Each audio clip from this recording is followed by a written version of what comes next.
For today's little adventure, we're going to be reading The Wonderful Wizard of Oz, Chapter 8, The Deadly Poppy Field. Our little party of travelers awakened next morning, refreshed and full of hope, and Dorothy breakfasted like a princess off peaches and plums from the trees beside the river. Behind them was a dark forest they had passed safely through, although they had suffered many discouragements, but before them was a lovely sunny country that seemed to beckon them on the Emerald City. To be sure, the broad river now cut them off from this beautiful land. But the raft was nearly done, and after the Tin Woodman had cut a few more logs and fastened them together with wood and pines, they were ready to start. Dorothy sat down in the middle of the raft, held Toto in her arms. When the Cowardly Lion stepped into the raft, it tipped badly, for he was big and heavy. But the Scarecrow and the Tin Woodman stood upon the other end to steady it, and they had long poles in their hands to push the raft through the water.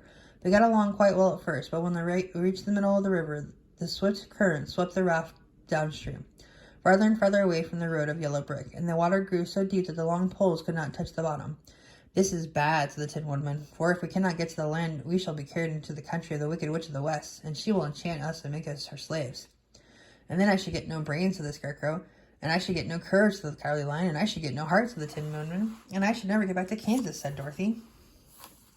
"And we must certainly get to the Emerald City if we can."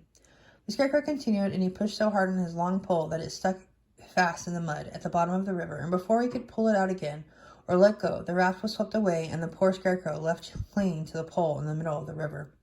"Goodbye," he called after them, and they were very sorry to leave him. Indeed, the Tin Woodman began to cry, but fortunately he remembered that he might rest, and so he dried his tears on Dorothy's apron. Of course, it was a bad thing for the Scarecrow. I am now worse off than I was when I met Dorothy," he thought. "Then I was stuck on a pole in a cornfield where I could make believe scare the crows at any rate. But certainly there is no use for a Scarecrow stuck on a pole in the middle of a river. I'm afraid I shall never have any brains after all." Down the stream the raft floated, and the poor Scarecrow was left far behind. Then the Lion said, "Something must be done to save us. I think I can swim to the shore and pull the raft after me, if you will only hold fast to the tip of my tail."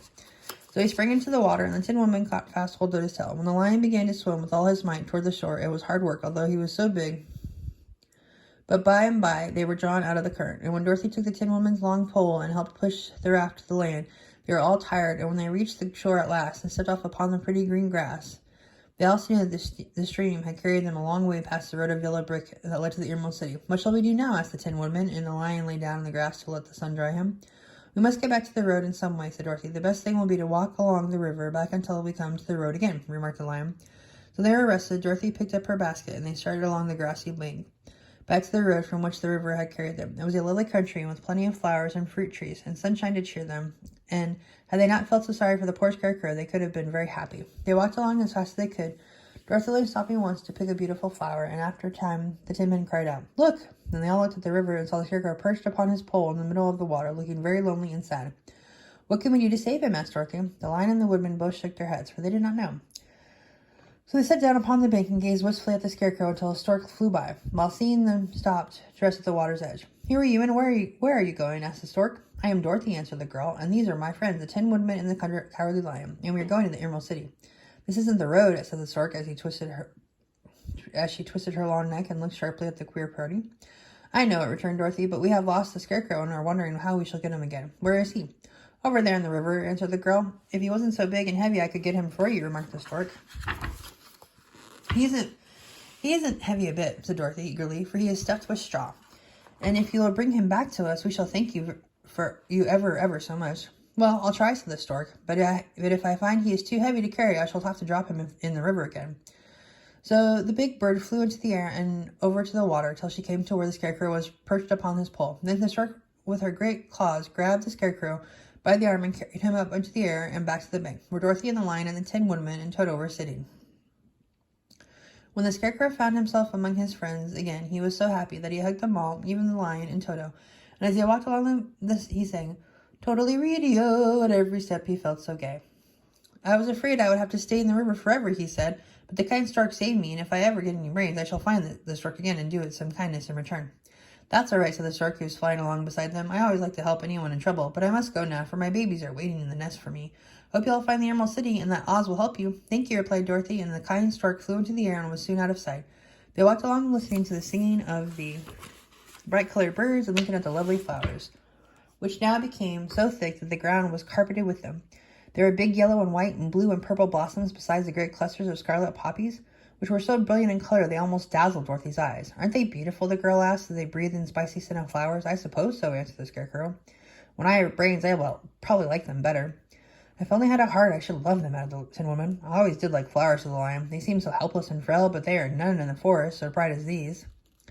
They now came upon more and more of the big scarlet poppies, and fewer of the other flowers, and soon they found themselves in the midst of a great meadow of poppies. Now it is well known that when there are many of these flowers together, the odor is so powerful that anyone who breathes it falls asleep, and if the sleeper is not carried away from the scent of the flowers, he sleeps on and on forever.